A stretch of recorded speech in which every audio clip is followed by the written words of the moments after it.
Muy buenos días a todos los colegios de la red y a nuestros estudiantes del proyecto CityTC. Les damos la más cordial bienvenida también a Germán Darío Silva, ¿cierto? La persona que nos acompañó en la sesión anterior y que también va a estar dialogando con nosotros el día de hoy. Agradecer a todos los estudiantes de los colegios de la red que nos han enviado sus trabajos y la respuesta a las tareas que nos dejó Germán luego de la sesión anterior.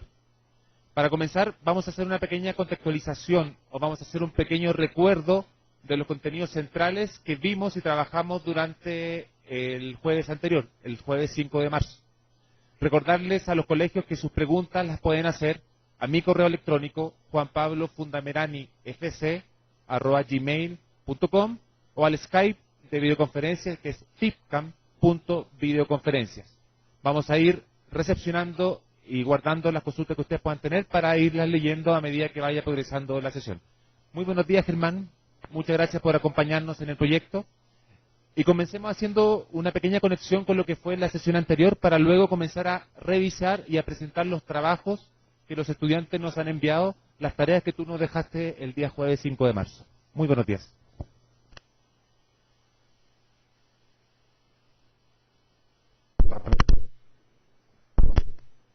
Estás en pila.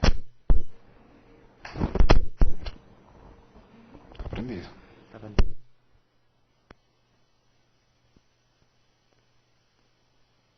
Los colegios, a todos los sitios.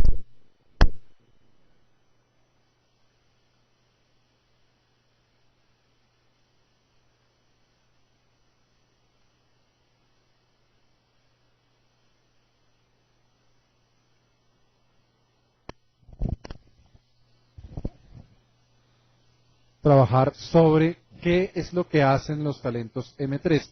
Esa fue la pregunta en torno a la cual estuvimos trabajando en la sesión pasada y cómo lo hicimos mediante el entender que un talento en el mundo 3 Es aquel que es capaz de estructurar en su mente y en la mente de los demás un concepto.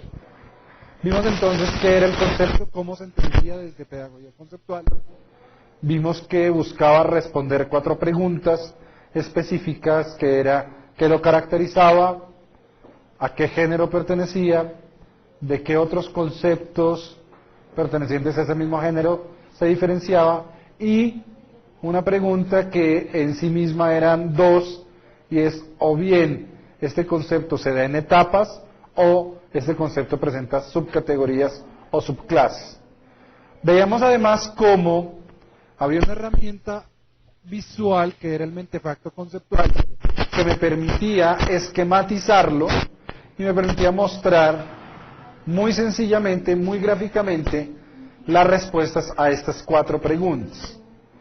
Además de eso, hicimos un ejercicio muy interesante en donde estuvimos intercambiando ideas sobre un concepto. El concepto en este caso, si mal no recuerdo, era el de quimioterapia, en donde dábamos unas ideas sobre la quimioterapia, y a partir de esas ideas que damos sobre la quimioterapia, buscamos estructurar el concepto.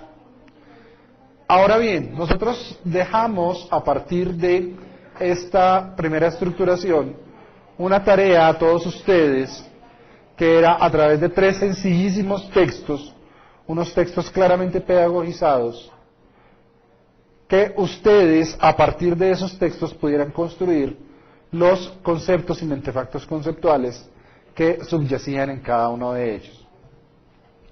Los 3 textos se referían a básicamente diferentes visiones de la tecnología, ¿sí?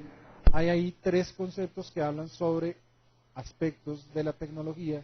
Entonces, la idea es que hoy podamos hacer un diálogo mucho más profundizado sobre esos textos, qué conceptos encontraron, qué respuestas encontraron a las 4 preguntas conceptuales y cómo podemos, a partir de esta revisión conceptual de estos textos pedagogizados, profundizar aún más en el aprendizaje de cómo se estructura un concepto. Entonces pienso yo que con esa breve introducción ya podemos comenzar a mirar los trabajos de los estudiantes que nos han hecho llegar a través de los correos electrónicos o del Skype. Junto a la tarea que nos acaba de escribir Germán Darío, ¿cierto? También nos colocó otra tarea, ¿cierto? Que tenía que ver con qué significa mentefacto, ¿cierto? ¿Por qué mentefacto se le denomina de esa forma? Y quiero leer la respuesta de una de las estudiantes de la red del Colegio Nueva York, de Juanita Melo, que nos coloca lo siguiente. Dice que mente significa cerebro, factos significan hechos, y que por lo tanto, mentefacto son las formas gráficas para representar las diferentes modalidades de pensamiento y valores humanos. Los mentefactos definen cómo existen y se representan los instrumentos de conocimiento y sus operaciones intelectuales. Esa es la respuesta que nos dio Juanita Melo. ¿Qué te parece, Germán?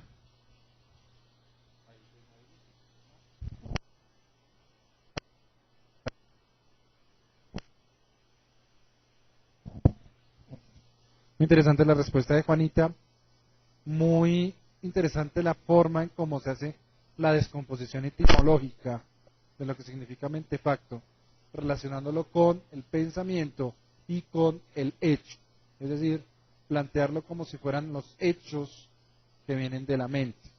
Esa es una acepción que nosotros desde Pedagogía Conceptual consideramos bastante correcta de lo que significa un mentefacto. Son aquellos hechos, son aquellos constructos que desde la mente, desde el cerebro, podemos crear y en donde sí, claramente, estamos demostrando o ejemplificando no solamente un conocimiento, sino la forma como ese conocimiento se estructura a nivel de operaciones mentales en nuestra mente. Entonces, para Juanita creo que hay un bono extra, hay que pensar en ese bono extra, porque acertó muy bien, muy cercano con lo que nosotros consideramos que es el mentefacto, o al menos su etimología. Perfecto, felicitaciones para Juanita. Vamos entonces a mirar los trabajos que nos enviaron los estudiantes, ¿cierto?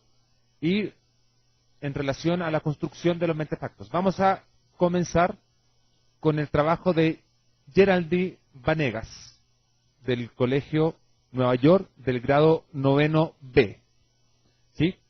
Vamos a revisar su primer trabajo, que es el mentefacto de reloj. ¿Sí?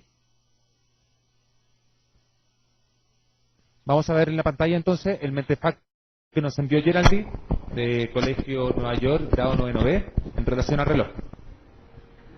¿Cierto? Nos aparece que el concepto central, en este caso, es reloj. A la primera pregunta que ella se responde, ¿cierto? ¿A qué clase pertenece el reloj? Sería a los instrumentos de medición. ¿Cierto? ¿Qué otros conceptos también son parte de los instrumentos de medición, pero se diferencian del reloj? Serían los calendarios o almanaques, diseñados con la finalidad de medir grandes lapsos de tiempo, como los días, las semanas, los meses y los años. ¿Cuáles serían las características esenciales del reloj? En este caso, que es un instrumento útil para medir pequeñas fracciones de tiempo. Se construyó para medir horas, minutos y, en últimas, segundos. Esto es, las fracciones en las que se divide el día. Vamos a ver entonces qué infraordinadas se encontró. Primero, estableció que el criterio de infraordinación son clases o tipos de reloj. Y encontró los relojes mecánicos, los relojes péndulo, los relojes automáticos y los relojes de cuerda. ¿Qué comentarios podríamos hacer, Germán, en relación al mentefacto que nos envía Geraldine en relación al concepto de reloj?